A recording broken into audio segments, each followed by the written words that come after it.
बिस्मिल्लाह अस्सलाम वालेकुम रहमतुल्लाहि व बरकातुहू।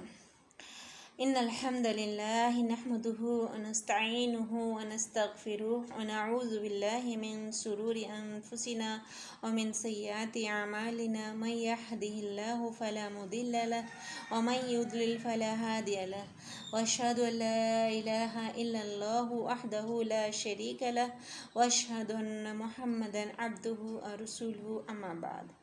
फ़अऊज़ु बिल्लाहि मिनश्शैतानिर्रजीम बिस्मिल्लाहिर्रहमानिर्रहीम। इन्ना अर्सलनाका शाहिदन व मुबश्शिरन व नज़ीरा व दाइयन इलल्लाहि बिइज़्निहि व सिराजम मुनीरा व बश्शिरिल मुअ्मिनीना बिअन्ना लहुम मिनल्लाहि फ़ज़लन कबीरा। रब्बि इश्रह ली सदरी व यस्सिर ली अमरी वहलुल उक़दतम मिन लिसानी यफ़क़हू क़ौली। रब्बि ज़िदना इल्मा अल्लाहुम्मा फ़क़िहना फ़िद्दीन। रब्बि अऊज़ु बिका मिन हमाज़ाति शयातीनी व अऊज़ु बिका रब्बि अन यहदुरून। अल्हम्दुलिल्लाह, आज की আমরা আলহামদুলিল্লাহ আল্লাহ সুবহানাহু ওয়া তাআলার তৌফিকে আলহামদুলিল্লাহ আমরা সিরাতুন নবী ইনশাআল্লাহ তাআলা দেখব। নবী করিম সাল্লাল্লাহু আলাইহি সিরাতের ব্যাপারে ইনশাআল্লাহ।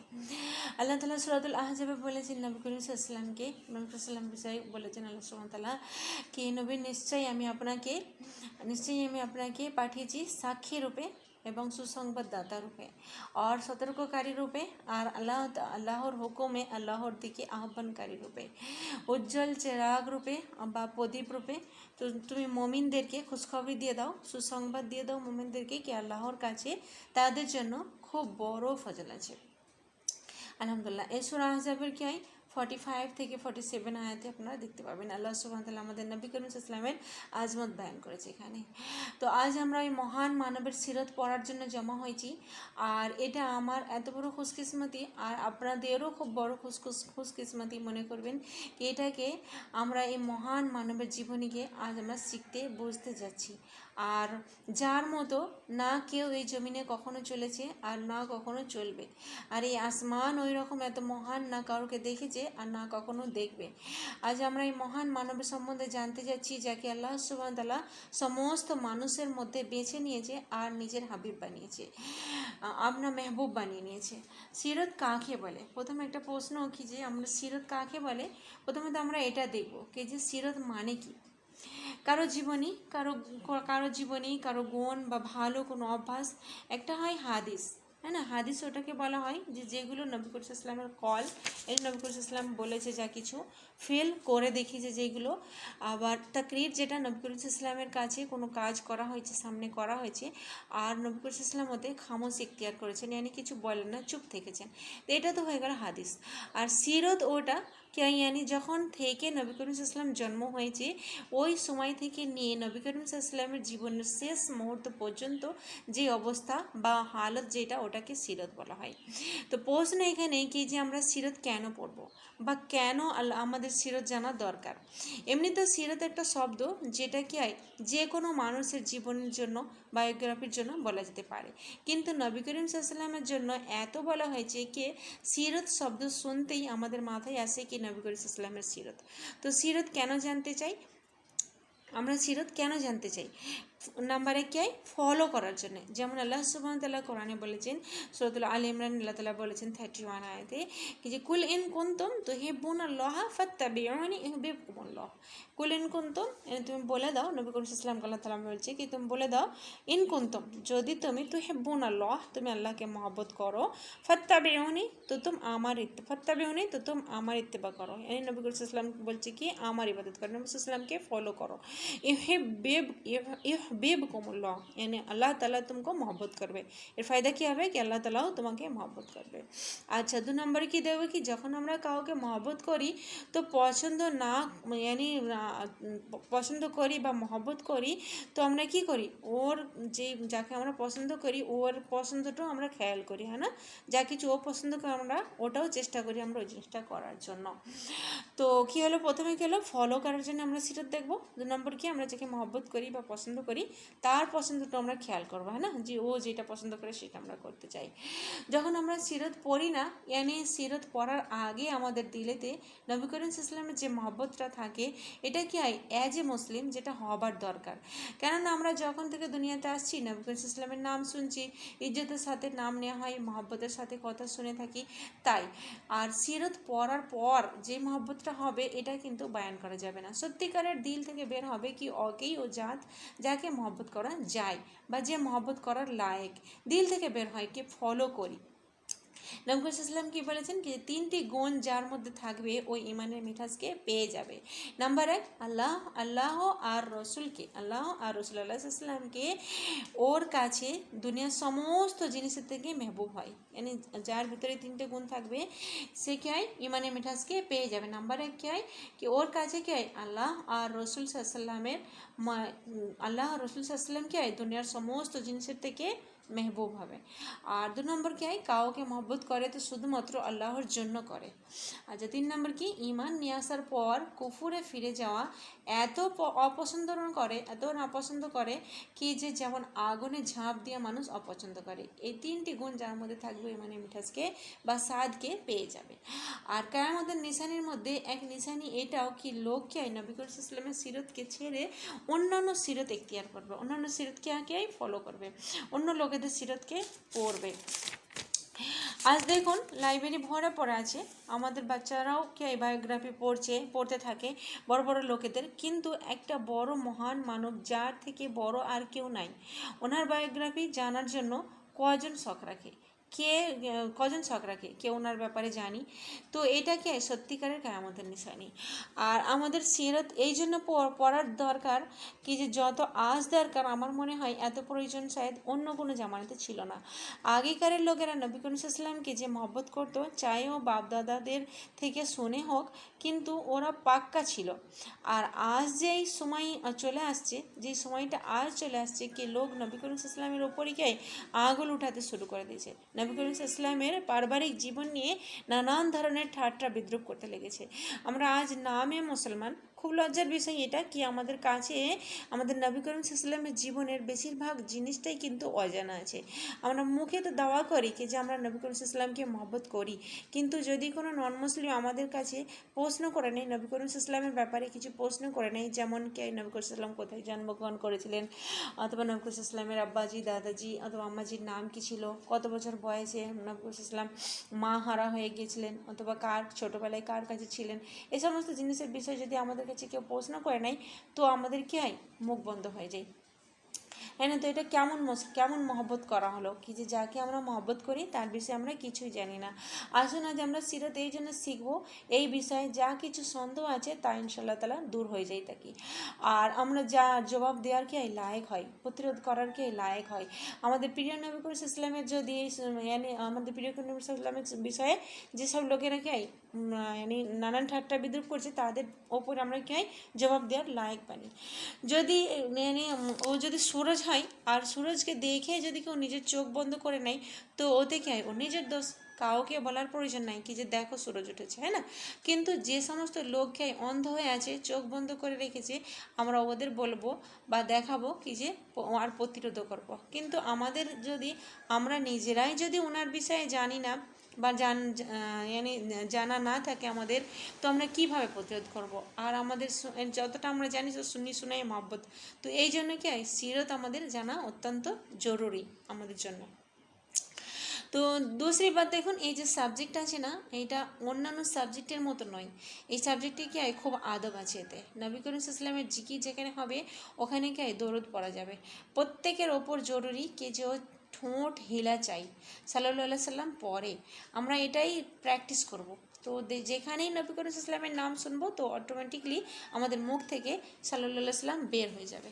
এর জন্য কোনো মেহনত করার দরকার নাই, মেহনত করার দরকার পড়বে না। তো সকলেরই ঠোঁট হিলা চাই যখন নবী করিম ইসলামের নাম আসবে, তো বলুন সাল্লাল্লাহু আলাইহি সাল্লাম। এতে কৃপণ করবে না, কৃপণতা করবেন না। এতে ওকে কৃপণ বলা হয়েছে বা বখিল বলা হয়েছে ওকে, যার সামনে কি নবী করিম ইসলামের নাম নেওয়া হয় বা নবী করিম ইসলামের নাম শুনে আর দরুদ পড়ে না। তো নবী করিম ইসলামের আদব বা রেসপেক্টের জিকির করেছেন। আল্লাহ সুবহানাহু ওয়া তাআলা নবী করিম সাল্লাল্লাহু আলাইহি ওয়াসাল্লামের জিকির আদবের জিকির করেছেন। সূরাতুল হুজরাতে আল্লাহ তাআলা নবী করিম সাল্লাল্লাহু আলাইহি ওয়াসাল্লামের আদবের রেসপেক্টের জিকির করেছেন। আয়াত নম্বর 2-তেই দেখুন আল্লাহ তাআলা বলেছে এখানে আউযু বিল্লাহি মিনাশ শাইতানির রাজিম ইয়া আইয়ুহাল্লাযিনা আমানু লা তারফাউ, ইয়া আইয়ুহাল্লাযিনা আমানু, এই লোক যারা ঈমান নিয়ে আসছো, লা তারফাহু, না तुम ऊंचू करो अस्वातकुम, তোমার আওয়াজকে, ফাওকা সৌতিন নবী, yani নবী করিম সাল্লামের আওয়াজের ওপরে তোমার আওয়াজটা উঁচু না করো। ওয়ালা তাজহারু লাহু বিল কল, ওয়ালা তাজহারু, না तुम ऊंची आवाज़े बात করো, লাহু ওর সাথে, বিল কল বাত করো, কাজাহারি कि এইরকমভাবে যেমন কি বাদুকুম লিবাদিন, এন তোমরা একে অপরের সাথে যেইভাবে তোমরা কথা বলো ওই রকম উঁচু আওয়াজে তোমরা নবী করিম সাল্লামের সাথে কথা বলো না। নুকসান কি হবে? আনতাহ বাতা আমালুকুম, কি তোমাদের আমল জায়া না হয়ে যায়, ওয়ান্তুম লা তাশউরুন, আর তুমি এটা জানতেই পারবে না। আস্তাগফিরুল্লাহ। তো নবী করিম সাল্লাম আজ তো নবী করিম সাল্লাম হাজির নাই, কিন্তু ওনার সিরতের মজলিস আছে, হাদিসের মজলিস আছে, যেগুলো ওতে যদি আমাদের আওয়াজ উঁচু হয় আর আমরা একে অপরের সাথে ঠাট্টা মজা করতে থাকি, এটা কিন্তু পছন্দনীয় নয়। আচ্ছা, আমরা যে ক্লাসেস নেই এটাকে একটা ডিফারেন্ট সাবজেক্ট, অন্যান্য যে ক্লাসগুলো আমরা করি ওটাকে ডিফারেন্ট সাবজেক্ট, কিন্তু এই ক্লাসের আদব আছে। এই মজলিসকে ফরিস্তা ঘিরে নেই, এতে আল্লাহর প্রিয় নবী করিম সাল্লামের জিকির হচ্ছে। নিজেদের আওয়াজকে উঁচু করবেন না, আদবের খেয়াল রাখবেন। যখন এই লেকচারটা শুনবেন পুরো মনোযোগ দিয়ে লাগবেন, পুরো মনোযোগ লাগিয়ে শুনবেন, তো আপনাকে ফিল হবে কি যে আপনি কি ওই জামানাতেই পৌঁছে গেছেন। তো আল্লাহ সুবহানাহু ওয়া তাআলা বলেছেন কোথায় তোমাদের আমল বরবাদ না হয়ে যায়, হ্যাঁ না, আর তুমি জানতেই পারবে না আমল বরবাদ হয়ে যাবে, এটা আমরা জানতেই পারবো না।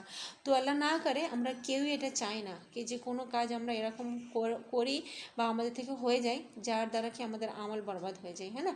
তো তো এই জিনিসটার খেয়াল আমাদেরকে খুব রাখতে হবে। আর একটা জিনিসকে তজলিতে নবুয়ত আমরা কি দেখবো, কিতাব যেটা আছে সিরাতের কিতাব তজলিতে নবুয়ত, এইটা আমরা ইনশাআল্লাহ তাআলা দেখবো। এটা লিখেছে সফিউর রহমান মুবারকপুরি। আজ উনি দুনিয়াতে নাই, আল্লাহ সুবহানাহু ওয়া তাআলা ওনাকে জান্নাতুল ফেরদৌসে জায়গা আতা করে। অনেক জায়গায় এই বইটা স্কুল কলেজে পড়ানো হয়, সুবহানাল্লাহ। আর এর ইংলিশ ভার্সনও আছে, যেটা কি স্প্লাইট অফ মুন আছে এর নাম, একদম অথেন্টিক কিতাব, এই জন্য কি এই সিলেকশন হয়েছে। আর সিরতেও অনেক রিওয়ায়াত আছে যাকে সেহি নয়, তো আলহামদুলিল্লাহ এই কিতাব যেটা আছে না এটা অথেন্টিক কিতাব আছে আলহামদুলিল্লাহ। তো এই বই শুরু করার আগে কিছু আলোচনা করে নিতে চাই আমরা, কে যে ওই সময়ের অবস্থা, এই নবী করিম সাল্লাম আসার আগে যে অবস্থা ছিল, মক্কার যে অবস্থা ছিল নবী সাল্লামের জন্মের আগে, সেই বিষয়ে আমরা কিছু আলোচনা করে নিতে চাই। সকলেই আমরা জানি কি যে বাস আমি খুব শর্টলি বলছি আপনাদেরকে, কি যে সকলেই আমরা জানি কি ইব্রাহিম আলাইহিস সালাম নিজের বিবি হাজরা আলাইহিস সালামকে আর ছোট বেবি ইসমাইল আলাইহিস সালামকে নিয়ে মক্কাতে ছেড়ে আসছিলেন আল্লাহর হুকুমে, আর কিছু খেজুর আর কিছু পানি দিয়ে আসছিলেন। ওই সময় ওখানে কোনো কাবা থাকে না, কোনো বিল্ডিংও থাকে না, আর কোনো কিছু ওখানে থাকে না, কোনো কিছু জিনিস ওখানে ছিল না। কাবার জায়গাতে শুধুমাত্র একটা টিলা মতো, ছোট্ট একটা টিলা মতো ছিল, ওখানে বসিয়ে রেখে আসছিলেন ইব্রাহিম আলাইহিস সালাম। আর বিবি হাজরা আর কথা তো আপনারা সকলেই জানেন, বিবি হাজরা যে ছিলেন না, আপনারা জানেন সকলেই কি যে যখন খেজুর আর পানি শেষ হয়ে যায় তো কেমন উনি দৌড় লাগিয়েছিল সাফা আর মক্কা পাহাড়ে, আর তারপরে আল্লাহ তাআলা কি জমজমাতা করেছিলেন ওনাকে। তো যখন জমজম দিয়েছিল আল্লাহ তাআলা, তো তখন কি ওনার ওখানে কি ঠিকানা হয়ে গেল আলহামদুলিল্লাহ। জমজম যে হয় না একটা জিনিস খুব সুন্দর, জমজম কি হয়, এটাকে মানুষের ভুকও মেটায় আর পিয়াসও মেটায়। কোনো মানুষ যদি বহুদিন ধরে খানা পিনা না খায়, শুধুমাত্র জমজম পান করে থাকে, তাহলেও মরবে না, কেন থেকেই মানুষের ভুকও মেটে আর পিয়াসও মেটে আলহামদুলিল্লাহ। তো এবারে যখন ওখান থেকে কাফলা যায়, কাবার মক্কা থেকে কাফলা যাওয়া আসা করতো এর আগেও, তো একটা কাবিলা ছিল, ট্রাইবস ছিল, যার নাম কি জুরহাম কাবিলা। ওরা কি ইয়ামানের লোক ছিল, আর এরা এর আগেও ওখান থেকে গিয়েছে, কাবা মক্কা থেকে ওরা আগেও এখান থেকে যাওয়া আসা করতো আর আগেও গিয়েছে। কিন্তু ওই জামানাতে যেখানে কি লোক পানি দেখতো, ওখানে কি মানুষ থেকে যেত, সেটেল ডাউন হয়ে যেত। তো ওরা দেখে কি যে এখানে পাখিরা চড়ছে, ঘুরছে, তো কি ব্যাপার, নিশ্চয়ই এখানে পানি হবে। তো ওরা যখন জমজমের কাছে পৌঁছে তো দেখে কি একটা খাতুন আর একটা ছোট্ট বাচ্চা ওখানে আছে। তো ও লোক কী করে, বিবি হাজরা আলাইহিস সালাম থেকে ইজাজত নিয়ে নেয় কি আমরা এখানে কি থাকতে পারবো, এখানে সেটেল ডাউন হতে পারে। তো বিবি হাজরা আলাইহিস সালাম বললেন কি যে হ্যাঁ, এ পানি তো আমার, এতে তো কবজা আমার থাকবে। আর তো ওরা বলে কি ঠিক আছে, আপনি চাইবেন তো আমাদেরকে সেল করতে পারবেন, বেচবেন। তো হাজরা সাল্লাম রাজি হয়ে গেলেন। আর দেখুন এতে কি হলো, আল্লাহ সুবহান তাআলা কি ওনার জন্য এখানে থাকার ব্যবস্থাও বন্দোবস্ত করে দিল, আর ইনকামের ব্যবস্থাও একটা হয়ে গেল, হ্যাঁ না, সুবহানাল্লাহ। তো দেখুন স্বামী তো ছেড়ে গিয়েছিল ওনাকে, यानी বেয়ার মদদগার, यानी বেসাহারা মদদগার ছিল, কিন্তু আল্লাহ তাআলা যার মদদগার হয়ে যায় ওনার জন্য আর ফির কোনো কিছু কমই থাকে না, আলহামদুলিল্লাহ। তো ওরা ওখানে সেটেল হয়ে গেল। এইভাবে কি দেখুন বিবি হাজরা আলাইহিস সালামের কি আকেলাপন দূর হয়ে গেল। আর প্রথমে তো কোনো মানুষই দেখা যাচ্ছিল না ওখানে, না কোনো মানুষ ছিল না ওখানে, কিছু লোক यानी কিছু লোকও আছে আর যাদের সাথে কি রাকেলে আলাপ পরিচয় হতে লাগলো, হ্যাঁ না। তো যখন এই লোকেরা কি সেটেল হয়ে গেল ওখানে, তারপর ইসমাইল আলাইহিস সালামকে বড় হয়।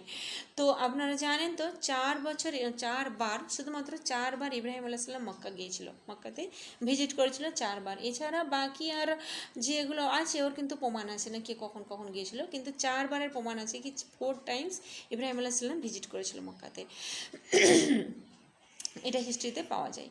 আচ্ছা, প্রথমবার যখন গিয়েছিল ওই যে আল্লাহ তাআলা হুকুম দিয়েছিল কি জবাহ করো বেটাকে, জবাই করো, তো তখন ইব্রাহিম আলাইহিস সালাম গিয়েছিল ইসমাইল আলাইহিস সালামকে জবাহ করার জন্য। দ্বিতীয়বার গিয়েছিল কাবাঘর তৈরি করার জন্য। আচ্ছা, তৃতীয়বার যখন গিয়েছিল তখন ইসমাইল আলাইহিস সালামের অলরেডি শাদী হয়ে গিয়েছিল, প্রথম শাদী হয়েছিল। আর ঘরে গিয়ে জিজ্ঞেস করেছিল, তখন ইসমাইল আলাইহিস সালাম বাড়িতে থাকে না, জিজ্ঞেস করেছিল বাড়িতে গিয়ে, তো यानी ইসমাইল আলাইহিস সালাম কোথায়, তো আওয়াজ আসছে কি উনি বাইরে গিয়েছে, यानी জঙ্গলে গিয়েছে তো লাকড়ি কাটতে। তো তারপর তখন বলেছিল কি, জিজ্ঞেস করছিল হালত কেমন চলছে, অবস্থা কেমন চলছে তোমাদের। তো উনি বলেছিলেন কি যে শিকায়ত করেছিল কি যে यानी খুব খারাপ হালত চলছে, গরিবের শিকায়ত করেছিল। তো ইব্রাহিম আলাইহিস সালাম বলে আসছিলেন কি যে ইসমাইল আসলেও কি বলে দেবে কেউ যেন চৌকাঠ বদলে নাই। তো তারপরে চৌথবার যখন আসলো, চতুর্থ টাইম যখন আসলো, তখন কি সেকেন্ড বেবি হয়েছিল, সে দ্বিতীয় শাদী হয়ে গেছিলো। এবারে ইসমাইল আলাইহিস সালামের বাড়িতে, এখানেও তখনও ইসমাইল আলাইহিস সালাম বাড়িতে থাকে না। আর জিজ্ঞেস করেছিল ওনাকে যে কেমন চলছে, তো উনি শিকায়ত করে না, উনি শুকর করেছিল আল্লাহ তাআলা, আর বলেছিলেন খুব ভালো, আন্দাজ করেছিলেন ভালো ভালো। তো ফার্স্ট শাদী প্রথম শাদী যেটা ছিল ইসমাইল আলাইহিস সালামের জুরহাম কাবিলাতেই হয়েছিল। সেকেন্ড শাদী একটা কি মুদাদ নামে কি একটা সর্দার ছিল যার বেটির সাথে করেছিল। আর এর কাছে কি যখন ইব্রাহিম আলাইহিস সালাম আসছিল, এই সেকেন্ড বেবি যেটা ছিল এনার কাছে যখন ইব্রাহিম আলাইহিস সালাম আসছিল আর ঘরের অবস্থার ব্যাপারে জিজ্ঞাসা করেছিলেন, তো উনি বড়ি আছি ভালো আন্দাজ মে বলেছিল কি আলহামদুলিল্লাহ ভালো চলছে। তো ইব্রাহিম আলাইহিস সালাম বলে আসছিলেন কি যে ইসমাইল যখন আসবে ওকে বলবে কি ও চৌকাঠ বরকরার রাখে, কায়েম রাখে। তো আলহামদুলিল্লাহ। আচ্ছা থার্ড, আর তো এখানে কি জানা গেল, চৌকাঠ বদলে নেওয়া আর কায়েম রাখা মানে কি বিবি বদলে নেওয়ার হুকুম দিয়ে আসছিল। তো বাপও নবী ছিল, বেটাও নবী না, তো বুঝে গিয়েছিল ইশারা। আচ্ছা, তো থার্ড আর ফোর্থ টাইম যখন ছিল না, যখন আসছিলেন ইব্রাহিম আলাইহিস সালাম, তখন কি ইসমাইল আলাইহিস সালাম বাড়িতে থাকে না। যখন ইব্রাহিম আলাইহিস সালাম ফোর্থ টাইম আর থার্ড টাইম আসলেন, মক্কাতে আসলেন, তখন বেটা বাড়িতে থাকে না, ইসমাইল আলাইহিস সালাম বাড়িতে থাকে না। ইসমাইল আলাইহিস সালামকে এই যে সেকেন্ড বেবি ছিল না, এই থেকে আল্লাহ তাআলাকে 12 বেটা আতা করেছিল। আর এই 12 বেটা ছিল, এরা কি 12 ট্রাইবস হয়ে গেছিলো, এনে কাবিলা বনে গেছিলো 12 বড় বড়। আর আমি খুব ব্রিফলি বলছি, যদি কাউকে ডিটেল জানার থাকে তো ওরা হিকুল মকতুম পড়তে পারে। এদের মধ্যে কি 10টা বেটা যে ছিল না, ওদের কিছু হালত জানা যায় না, কি কেউ কেউ হিজরত করে দূর দূর এলাকা চলে গিয়েছিল। সির্ফ 2জন যে ছিল, 2টো বেটা যে ছিল, এদের অবস্থা হিস্ট্রিতে পাওয়া যায়। একটার নাম ছিল নাবিদ আর অন্যটার নাম ছিল কেদার। নাবিদেরও औलाद কি রুম যখন ছিল, নাবিদের औलाद পরে কি রুমি এরা কি এখানে আসছিল, আর ফির ওদের মধ্যে ঝুট ঝামেলা হওয়ার পর খতম হয়ে গেছিল। কিন্তু কেদার বিন ইসমাইল যে ছিল, এর নসল খানদান মক্কাতে বসবাস করতো। ফির আদনান আর আদনানের বেটে মাআদের জামানা আসে। আদনান নবী করিম সাল্লামের 21 জেনারেশনে আছে, আর খানদানে আছে, 21 নম্বর খানদানে আছে। আর ইসমাইল আলাইহিস সালামের বেটাদের মধ্যে কোনো লিডারশিপ কোয়ালিটি ছিল না। 10 তো এমনিই এদিক ওদিক হয়ে গিয়েছিল, আর 2জন যে ছিল, কিন্তু এদের মধ্যেও কোনো খাস কোনো লিডারশিপ কোয়ালিটি ছিল না। তো এদের বড় ইজ্জত ছিল, এহতেরাম ছিল, কিন্তু যে লিডারশিপ কোয়ালিটি ছিল না, ওটা জুরহম কাবিলার কাছেই চলে আসছিল। তো এই বনি ইসরায়েল কি ইসমাইল আলাইহিস সালামের কি এরা কি শ্বশুরালি রিশতেদার ছিল। এই যে জুরহম কাবিলা ছিল, এর মধ্যেই উনি শাদি করেছিলেন না, তো এটা কি ওনার শ্বশুরালি রিশতেদার ছিল, শ্বশুরালি কাবিলা ছিল। আচ্ছা, জুরহম কাবিলায় কত বছর করেছিল উনি? 2100 ইয়ার্স यानी 2100 বছর হুকুমত করেছিল কে, রাজত্ব করেছিল কে, জুরহাম কাবিলা মক্কাতে। আর জমজমও এদের হাতে ছিল সব কিছু। তারপর এদের কি অবস্থা কিছু খারাপ হতে লাগলো। তো যখন কে হালত খারাপ হয়, কারো খেয়াল লিহাজ রাখে না, মানুষ খেয়াল করে না। তো ওই সময় কি হয়, এ লোক হজ করতে যারা আসতো হাজিদের সাথেও কিছু খারাপ ব্যবহার করেছিল। তো আল্লাহ তাআলা দেখো যখন মানুষ জুলুম করতে থাকে ওদেরকে আল্লাহ তাআলা কী করে, হাঁটিয়ে অন্য লোক নিয়ে আসে। अच्छा फिर 150 AD यानी 150 AD ইস্যুতে এক কি ট্রাইবস আছে, ট্রাইবসরা আসে, ওদের নাম কি বনু খুজাহা। এরা কি মক্কাতে কবজা করে নিল এসে। তখন জুরহাম কাবিলা তো কমজোর হয়ে গিয়েছিল, উইক হয়ে গিয়েছিল। বিছখানে অনেক কিছু হয়েছে, কিন্তু আমি খুব ব্রিফলি বলছি যে আর এই জুরহাম কাবিলা কে মক্কা ছেড়ে চলে গেল নিজের দেশ ইয়ামানে। এরা ইয়ামানের ছিল না, তো ইয়ামানে চলে গেছিলো। ইয়ামান বাইরের দেশ, সৌদির বাইরের দেশ ইয়ামান। আর বনু খাজা কি 300 বছর হুকুমত করেছিল, এখানে রাজত্ব করেছিল মক্কাতে বনু খোজাহা। তো বনু খোজা আর জুরহাম কাবিলার মধ্যে কে প্রথমে তো যুদ্ধ হয়েছিল, তারপর যুদ্ধতে কিছু মারা গেল, বারহালো নিজের দেশ চলে গিয়েছিল। তো যখন ও মক্কায় ছেড়ে যাচ্ছিল, যেতে যেতে একটা কাজ করে গিয়েছিল কি জমজমকেও বন্ধ করে দিয়ে গিয়েছিল। দেয়ার ইজ নো মোর জমজম, ওখানে আর জমজম লোক পাচ্ছিল না, থাকে না জমজম। আর ওর ভেতরে কে হাজরে আসওয়াদকেই কে ঠেলে দিয়েছিল, ওপর থেকে পুরো বন্ধ করে দিয়েছিল, তাকে কেউ জানতেই না পারে কি জমজম কোথায় আছে। আর 100 অফ ইয়ার্স কে 100 অফ ইয়ার্স কে জমজমের কোনো নামও নিশানি ছিল না। যেমন কি কোনো দুশ্মনী হয় না, লোক তো কী করে, যেগুলো ন্যাচারাল সোর্সেস থাকে ওইগুলোকে কী করে এমন করে দিয়ে যায় কি যে তাকে লোক ও থেকে ফায়দা ওঠাতে না পারে। তো ওরাও কি এটা করে গেছিলো, বড় একটা জুলুম করে গিয়েছিল ওরা, কে যাবার সময় জমজমকে বন্ধ করে দিয়ে গেছিলো, কোনো নাম ও নিশান থাকে না, নাম ও নিশান মিটিয়ে দিয়ে চলে গেছিলো। এবারে এখানে দেখুন বনু খোজার হুকুমত চলছে। এক সময় এই সময় কি কোরেশ কোথায় আছে, এখন কোরেশ বনু খোজা যখন হুকুমত করছে, এখন কোরেশ কোথায়, এদের তো কোরেশ কোথায় আছে, এতে ইসমাইল আলাইহিস সালামের औलाद তো ছিল না। বনু খোজাহা তো আরবের একটা ট্রাইব ছিল, এরা আরবের একটা ট্রাইব ছিল বনু খোজাহা। ওই সময় কি কোরেশদের কিছু কি ব্রাঞ্চেস ছিল যারা মক্কার আশেপাশে থাকতো, বাস কিছু অল্প স্বল্পই ছিল লোক যারা কি এদিক ওদিকে ছিল, আর এদের কোনো হাত ছিল না, মক্কার হুকুমতে এদের কোনো হাত ছিল না। এখন এরা কি কোরেশরা কি আউট অফ পিকচার আছে। এখন কি এরা কোরেশ একটা কি করেছে কি এমন সময় একটা বাচ্চা পয়দা হয়েছিল যার নাম কুসাই ছিল। আচ্ছা এই কুসাই কি কোরেশদের মধ্যেই একজন ছিল, কোরেশদের মধ্যেই পয়দা হলো না, তো এই কোরেশদের মধ্যেই ছিল। যখন এ পয়দা হয়েছে তো এর ছোট ছিল, তো এর বাবা কে মারা যায়। আর এর মা কি করে, দ্বিতীয় শাদি করে, যাকে শাদি করেছিল ওর বাড়ি কোথায় ছিল, ও সিরিয়া শাম এলাকার ছিল ওই লোকটা। তো ও শাম ওই সময় কে শাম আজকে যে সিরিয়া আছে এটা নয়, শাম ওই সময় কি সিরিয়া ফলস্তিন আর জর্ডান এইসব মিলে কে শাম এলাকা আছে বলা হতো। তো ও নিজের কি বাচ্চাকে নিয়ে ওখানে চলে যায়, ওখানে চলে গেল সেকেন্ড হাজব্যান্ডের কাছে, আর ওখানেই থাকে, ওখানেই কুসাই বড় হতে থাকে, পরবর্তী ওখানেই হচ্ছে, আর এখানেই আর এর মধ্যে কি আল্লাহ তাআলা কুসাইয়ের মধ্যে আল্লাহ তাআলা কি খুব সুন্দর খুব বড় একটা লিডারশিপ কোয়ালিটি দিয়েছিল। এত জাহিন ছিল, আকেলমন্দ ছিল এত বেশি, আর হুঁশিয়ার ছিল, আর এত ভালোই ওখানের তরবিয়ত হচ্ছে। যখন জোয়ান হয় তো তখন কি ও জানতে পারে কি যে আমি তো মক্কার বাসিন্দা, মক্কার কোরেশদের সাথে বিলং রাখি আমি। তো ও কি মক্কা ফিরে আসে। আর ওই সময় হুকুমত চলছিল কাদের, বনু খোজার হুকুমত চলছে। আর একটা সর্দার ছিল বনু খোজার, যার নাম হুলাইল ছিল। এ কে কুসাই কে আসে, বলেছিলাম না আকেলমন্দ ছিল, হুঁশিয়ার ছিল। তো এ কে মক্কাতে আসার পরে এ কী করলো, ওই হুলাইল সর্দারের বেটিকে শাদি করলো, বিয়ে করলো, আর প্ল্যানের তরফে শাদি করেছে কি যে তাকে হুকুমত ওর হাতে আসে। তো এবারে দেখুন যখন নবী করিম সাল্লাল্লাহু আলাইহি ওয়াসাল্লাম দুনিয়াতে পাঠাবে আল্লাহ তাআলা, তো ওর জন্য কেমন ব্যবস্থা আগে থেকে করছে, ইন্তজাম করছে। তো মক্কার সর্দারি যেই লোকেদের কাছে আছে তাদেরকে বড় সর্দার যে ছিল ইনচার্জ হুলাইল, তার বেটির সাথে কুসাই কী করলো, শাদি করলো।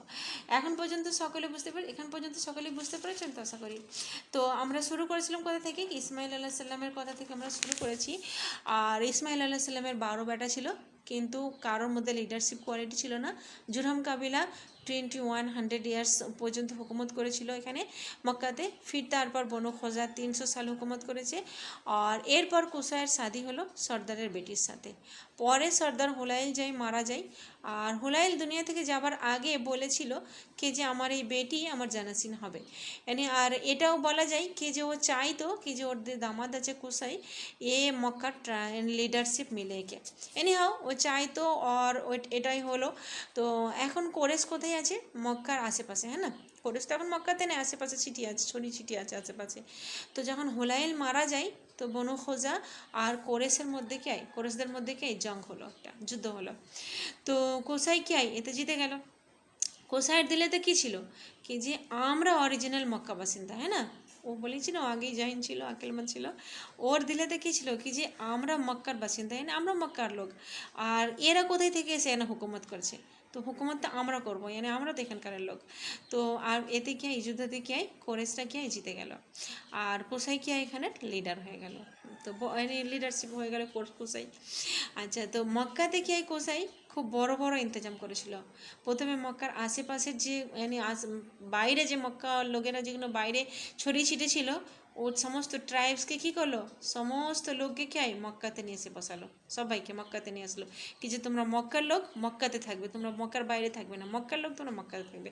সকলকে উনি নিয়ে এসে মক্কাতে বসালো, মক্কাকে কি হয় আবাদ করলো। আর মক্কাতে দেখুন হাজিদের পানি পান করানোর ব্যবস্থা, খানা খাওয়ানোর ব্যবস্থা, এই খুব বড় একটা কি এটাকে রেসপেক্টেবল মানা যেত তখন। তো যেটাকে কোসাই শুরু করেছিল। আর কোসাই নিজের ট্রাইবস ওদের কাছ থেকে যেই কাবিলাগুলো ছিল ওদের কাছ থেকে কী করতো, চাঁদা কালেক্ট করতো, যা ওই সময়ের কি ডোনেশন মনে করেন অথবা ট্যাক্স মনে করেন, জমা করতো এগুলো। আর যখন হাজিরা আসতো তো ও কী করতো, বড় বড় হজে করে করে ওতে কী করে পানি কিশমিশ খেজুর ডালতো আর খানা তৈরি করতো হাজিদেরকে খাওয়ানোর জন্য, খাওয়াতো আর পানি পান করাতো হাজিদেরকে। তো এটা ওদের কাজ ছিল। যখন আমরা কি এই বই শুরু করবো ইনশাআল্লাহ তাআলা, ওতে আরও আমরা ডিটেলস দেখবো যে কোসাই কী করেছিল।